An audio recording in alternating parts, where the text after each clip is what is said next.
I don't know if you guys saw, but there was a lieutenant governor of Georgia that came out and he was pissed. His name is Casey Cagle, who was pissed at Delta for stopping a program that offered a discount to NRA members. Okay, so he was upset, and I assume that he made a reasonable complaint against partnerships, and it did not involve the government at all, right? Like, it was just a personal opinion. Of course, yeah. It was, yeah. Absolutely, you sent a tweet on perfectly Monday reasonable, yeah. That said, we cannot continue to allow large companies to treat conservatives differently than other customers, employees, and partners. What? So blatantly political, you know. Yeah. And right. For people following, politics aren't a protected class. Mm-hmm. In California, they are, but not in certain states.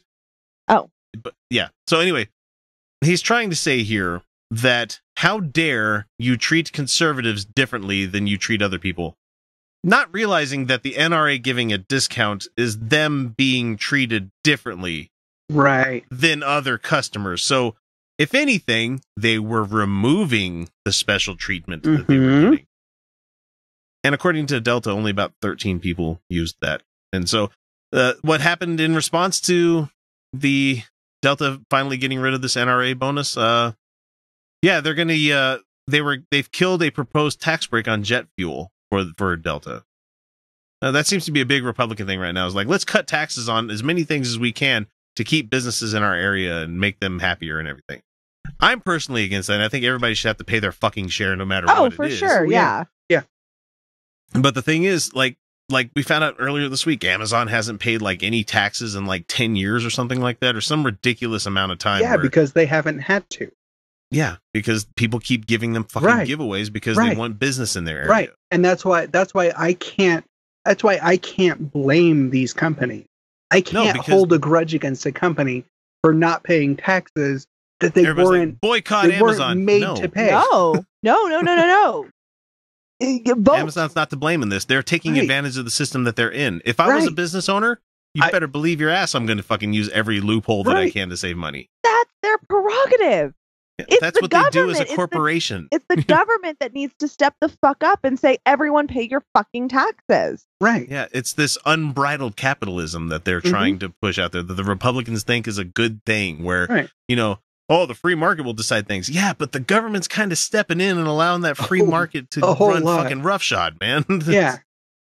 Anyway, we're getting off in the reeds about fucking capitalisms, and we could probably do a whole show on that. We need to set up some long form shows to talk about this kind of things, because a lot of people are conflating communism, socialism, capitalism, or anarchy. Yeah, economic systems are grossly misunderstood. My favorite is the anarcho-capitalists, the NCAPs. About the most brain dead people that you can ever think of. They don't have a clue. Yeah, come fight. And that's coming from somebody who really doesn't have a clue. Yeah. All right, so it says here that they killed the tax break they were going to get. So what's happening is that the Delta is now getting offers from other states. Oh yeah. Hey, why don't you move your headquarters here? Because Georgia Hartsfield International Airport is a gigantic fucking Delta hub. It is, yeah. And here's the thing: Delta can pull out and just move that somewhere else because. Yeah.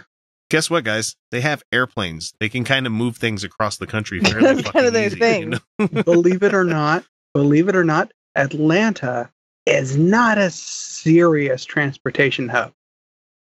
No, they just make it that way. Man, I find it just sadly duplicitous that these people, like, on one hand saying, "Oh, how dare you treat us differently?" Like everybody else should be treated. There's a severe amount of irony here. How dare you treat us differently? It's fine to treat gay people differently. Removing the Voting Rights Act of the 1960s is fine. Right. No, it says, look, hopefully his political career dies by irony. The really interesting thing for me also is that the Delta CEO, Ed Bastian, said that we're not taking sides on gun control. And he made this decision to pull out of the NRA in hopes of removing himself from the gun debate. He said, the company's values are, quote, not for sale. And we are proud and honored to locate our headquarters here in Atlanta. And he says, Delta recently signed a 20-year lease to keep its hub at Hartsfield-Jackson International Airport. And God, that's a long name.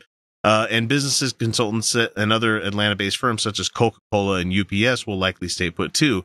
But with the lawmakers' willingness to use public money to try to intimidate corporations, and it could damage Georgia's ability. You guess who does a lot of fucking business in Georgia? Film companies nowadays. Oh, yeah. Oh, yeah. Oh, yeah. Disney has a major studio there. And so, if you want to keep doing this whole, we want to make sure we're God-fearing, gun-loving, toting fucking Republicans, and you can get the fuck out if you don't like it. Guess what? You're going to fuck your state's economy. Oh, yeah. Mm-hmm. In a big way. Yeah. You know what? I'm at this point where, just fucking let him. Just let him do it. Yeah. I'm done. Let's go to a more liberal state that will actually give a shit about your business instead of their conservative values.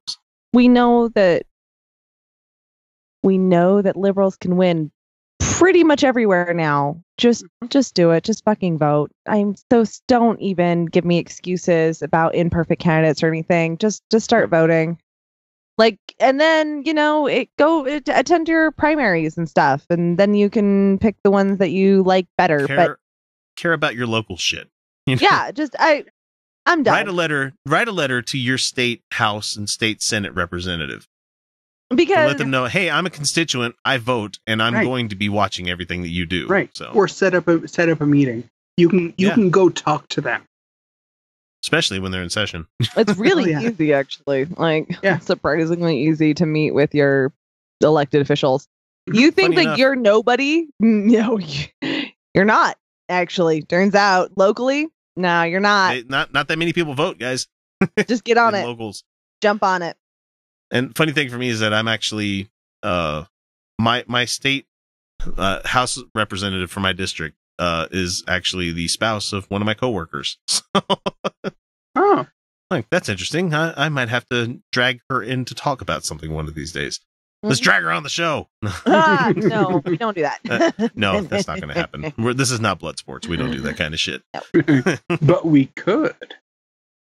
So it's interesting. The firms from outside the South may think twice about Georgia if they see a clash of corporate values on guns and other social issues, said John Gabrielson, a business strategy consultant who worked 17 years in Georgia before recently moving to Mexico. That's the high life right there. Retire to Mexico.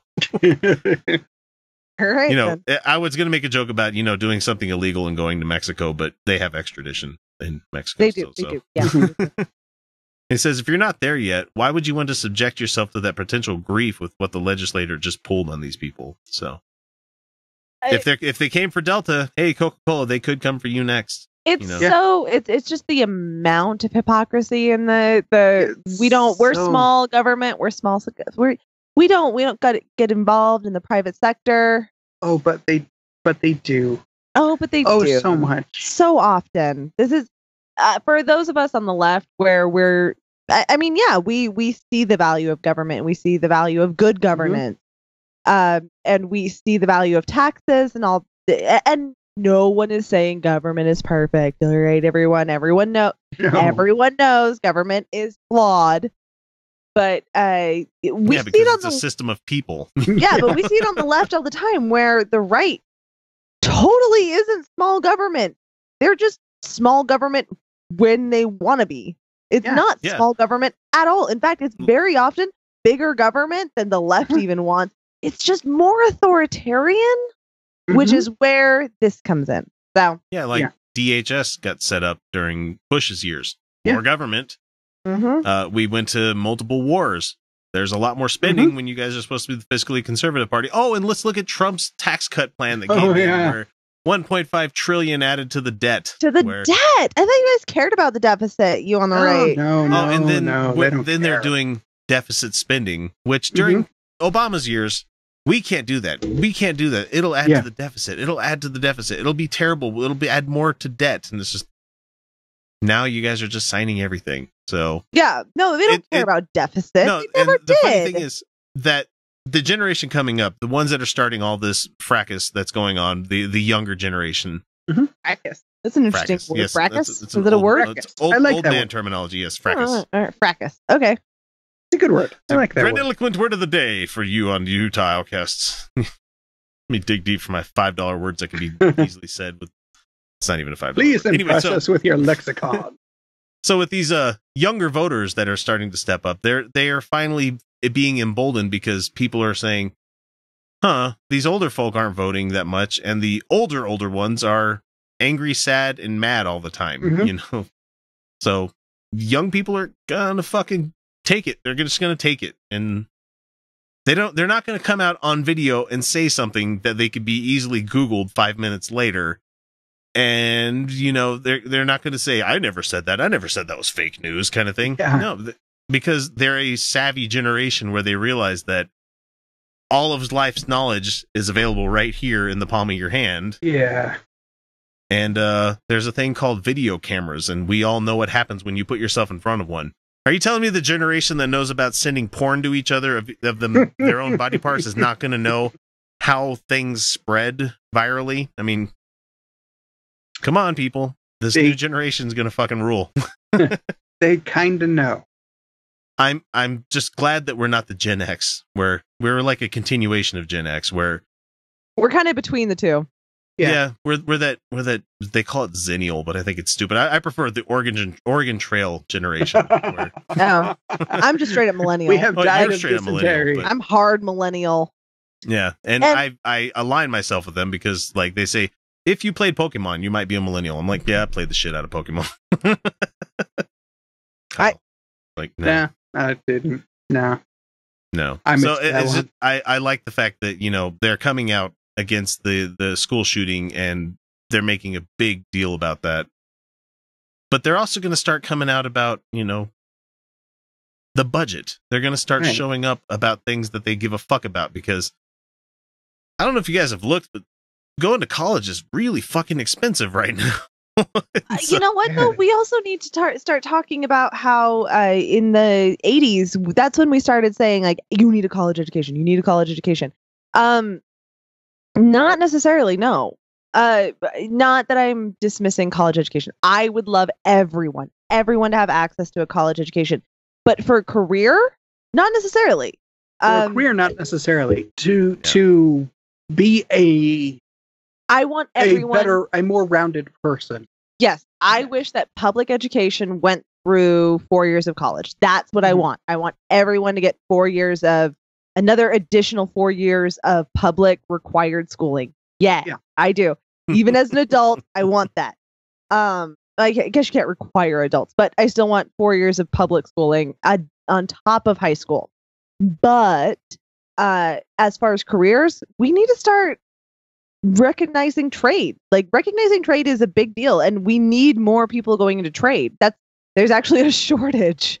Trade work. You know, we've gone from the generation where they think that they're just temporary delayed millionaires, the baby boomer generation. Right. Thinks Yeah, that yeah. if you work just hard enough, you can eventually become rich yourself. No. To a generation where we realize, you know, someone's going to need to be able to fix refrigerators. Right. Someone's going to need to be able to do woodworking, you know, the trades that exist out there. I mean, if you work in construction, it's hard fucking work. And if you happen to be a little bit higher than just the journeyman that's working there, you know, installing roofing and stuff like that, you make a pretty good living doing that kind of work. No, It's fucking hard. I have a friend who's a pipe fitter. He makes over $100,000 a year.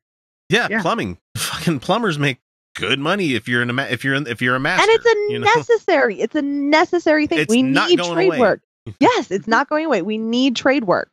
And there's nothing wrong. We've demeaned construction and trade work as if they're lower level jobs. No, they're perfectly good absolutely and necessary stuff. Yeah. And everybody lives in something that was constructed. Right. Unless you're homeless, then you live underneath something that's constructed. The problem is a lot of trade work gets demeaned because unfortunately there's a lot of shitty trade workers. Yeah, I'll go with that one. I completely agree. So let's go ahead and keep pushing. Go ahead, NRA, keep pushing this stuff. Keep pushing your conservative ass Republicans to keep dividing us, because guess what? It's working negatively in our favor. It's gonna die off. I'm sorry. There's so much evidence now about more socialized government that our current system is. Yeah, it's more beneficial. Well, and also look at it this way. We have connections to everybody in the world at our fingertips at any time. Mm-hmm. Personally, I have at least 5 to 15 different people that are from either England or from Scotland or from Australia that I talk to on a regular, you know, just the, hey, how's it going, man? Kind of thing. We've got fans from other parts of the world that we hear from. There are young people. I mean, when I was growing up, it was pen pals. You hoped that you could get a pen pal from another country. Nowadays, it's a matter of going on Facebook and looking for somebody in England or something like that. It's really fucking easy to get in touch with somebody that's on the other side of the globe. Mm-hmm. And we, as a younger generation of Americans, are starting to notice, hey, my parents have always told me that this is the best country in the world, but how come my parents just went broke and had to sell everything because I got sick? You know, how come we have to make kids go hungry at school because they can't afford school lunch? Like, how come, like, all of these things that are just inequalities, and they're starting to notice it. How come schools are still highly segregated? How come schools with brown kids get far less funding? Wait, how come neighborhoods are still highly segregated? Well, these folks are just super duper scared of, everybody's like, oh God, the one world government. The information, the availability of information is a serious threat. Hashtag interracial dating. Hashtag cuck. That's me. Hey, hashtag beta cuck. I don't hashtag soy face. There we go. Wait. Soy cuck. If I have multiple male partners, are they all cucks? No, you're a thought. That's what you are. I'm a thought. What is that? THOT. THOT. It's like their way of saying slut nowadays. Oh. It's the alt-right way of saying slut. Yeah, someone's called you that on the comments a bunch of times. What's a thought? What does it stand for? I honestly don't fucking know, and I honestly don't care. I had to look up the definition of it. I'm like, what is this? And it's like, it's a slang term for slut, slutty woman, or something like that. Sure, why not? Huh. Yeah, why not? Fucking, we're all sluts. Fine. We all want to be sluts. Oh, they all want to be sluts. That's why they resent me, because because you can actually do it. Because you're living the life. I can fuck as often as I want, as much as I want, whoever I want. All like, right. It's not hard. We've gone completely off the rails from what was a Delta Airlines. We were NRA talking about thing. Delta? Yeah, believe it or not. Thought. Well, she's Googling it right now. Well, look. If you're slutty enough, you can really fly the friendly skies. Mm. There you go. Full circle. Except I listened to a bunch of flight attendants saying, Oh, over there. oh, okay. Oh. Whatever. Yeah, sure, Well, that's not nearly as clever as I thought it might be.